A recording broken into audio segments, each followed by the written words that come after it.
Hello friends, இன்றைக்கி நான் என்னுடைய தோட்டத்தில் இருக்க தக்காளி அண்ட் கத்திரிக்காய் செடிகளுக்கு தரமான ஒரு இயற்கை உரத்தை கொடுக்கலான்னு இருக்கேன்.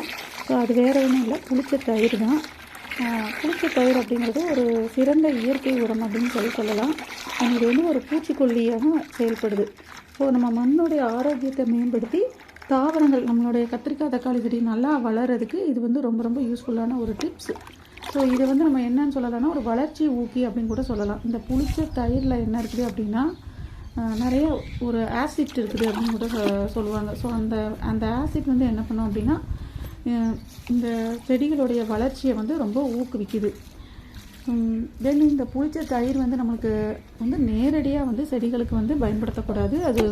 அது கூட நம்ம கண்டிப்பாக நிறைய தண்ணீர் மிக்ஸ் பண்ணி தான் இந்த புளிச்ச தயிரை நம்ம யூஸ் பண்ணணும். ஸோ புளிச்ச தயிர் கூட நம்ம நிறைய தண்ணீர் சேர்க்குறப்ப அது மோராக மாறிடும். ஸோ அதை 1:10 இப்போ ஒரு கப் தயிர் புளிச்ச தயிர் எடுத்துக்கிட்டிங்க அப்படின்னா 10 மடங்கு வாட்டர் நம்ம ஆட் பண்ணால் அதுக்கப்புறம் அதை நம்ம செடிகளுக்கு யூஸ் பண்ண ஆரம்பிக்கிறது தான் அதனுடைய பலன் செடிகளுக்கு முழுமையாக கிடைக்கும்.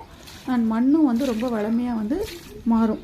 ஸோ தென் இன்னொரு டிப்ஸ் என்ன அப்படின்னா, நீங்கள் புளிச்ச தயிர் செடிகளுக்கு வேர்கள் பக்கத்தில் ஊற்றுறது மூலமாக பூஞ்சை வைரஸ் நோய்கள் நிறைய நம்ம கட்டுப்படுத்திக்கிடலாம். ஸோ இலை சுருள் நோயை இது ரொம்ப ரொம்ப கட்டுப்படுத்தும். இலை சுருள் நோய் வரதுக்கு முன்னாடியே நம்ம ஃபஸ்ட்டே அடிக்கடி இந்த கலவையை நம்ம கொடுத்துருந்தோம் அப்படின்னா கண்டிப்பாக இலை சுருள் நோய் வந்திருக்காது. ஸோ ஒரு நோய் எதிர்ப்பு சக்தியை செடிகளுக்கு அதிகமாக இருந்திருக்கும். பூஞ்சை நோயெல்லாம் கட்டுப்படுத்துறதுக்கு இந்த புளிச்ச தயிர் ரொம்ப உதவுது. தென் பூ பூக்கிற காலத்தில் கண்டிப்பாக இதை நம்ம செடிகளுக்கு ஒரு கப் ஊற்றலாம்.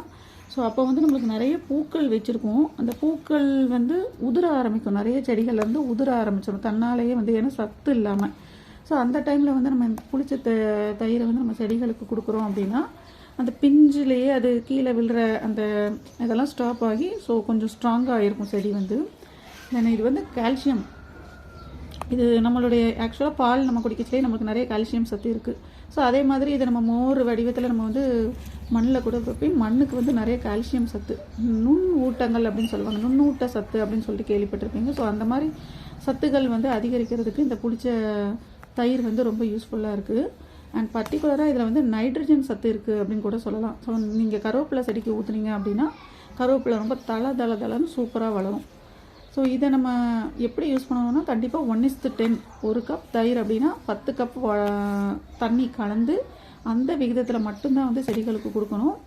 இதை நீங்கள் கண்டிப்பாக வேரில் கொடுக்கலாம், இலைகள்லையும் தெளிக்கலாம். இலைகளில் தெளிக்கிறப்ப அந்த சில நோய்கள், அந்த இலை சம்மந்தப்பட்ட நோய்கள், இந்த புளிச்ச தயிர் வாடைக்கு நிறைய பூச்சி இதெல்லாம் வராது. இலைகள் மேலேயும் நம்ம கொடுக்கலாம். ஸோ இது எத்தனை நாளைக்கு ஒருக்க கொடுக்கலாம் அப்படின்னா 2 வீக்ஸ்க்கு ஒருக்க கொடுத்துட்டே இருக்கலாம் நம்ம இதை. ஸோ நேரடியாக ஊற்றாமல் இந்த மாதிரி தண்ணீர் கலந்து ஊற்றுறதுனால உங்களுக்கு இது ரொம்ப யூஸ்ஃபுல்லாக இருக்கும். தேங்க்ஸ் ஃபார் வாட்சிங்.